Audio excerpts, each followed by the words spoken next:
Hello and welcome to Synack Unplugged. I'm your host, Blake Thompson-Hoyer, Head of Communications here at Synack, and joining me today is none other than Josh Mason, who is a solutions architect in the federal space here. Josh, welcome to Unplugged. Thanks for having me, Blake. We're going to jump right into a conversation about DevSecOps, and in particular, this old expression I've heard, a 1-10-100 rule of production. Can you tell me a little more about that? Yeah, so classically in any sort of manufacturing or production, there are several stages. There's the creation, like the planning, the creation, and then once something's out in the world. Now, when you have to go and fix a problem in that system, there is a price that goes along with it. If you can solve the problem back in the planning stage, it's going to be your cheapest fix, because then you don't have to change any machining, you don't have to change any coding, you don't have to change anything that is more than just written on paper and ideas. Once you get into starting to build something, starting to code a program, then if you find any issues, it has to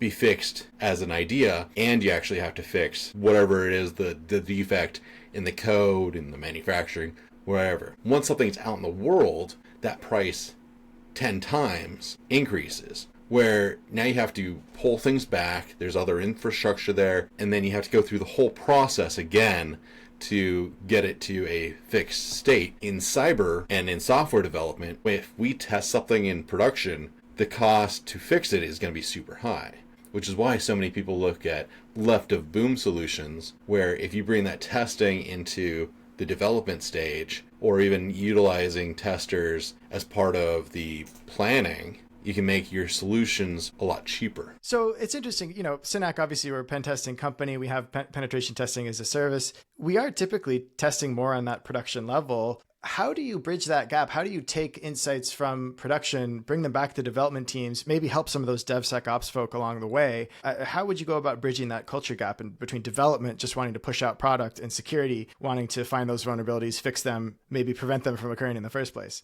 Yeah, often in-house security, they've got their role. And traditionally, so many organizations end up siloed, and cybersecurity or security in general rests on its own. If security is able to mesh and help, reach out and try to add value at earlier stages, because if people understand code, then they might be able to plug in and help not just find security bugs, but other bugs and quality assurance type issues, and add some value earlier into the process. And if they've gone through that training, they probably also understand a bit of the planning. So in that organization, if they can tune in and be brought in even earlier and add some value there and try to help fix those problems in the organization, they're not just saving the company money, but hopefully helping people have less stress and get to their final product easier. With external testers, there is the ability to start touching things while they're still in the production environment,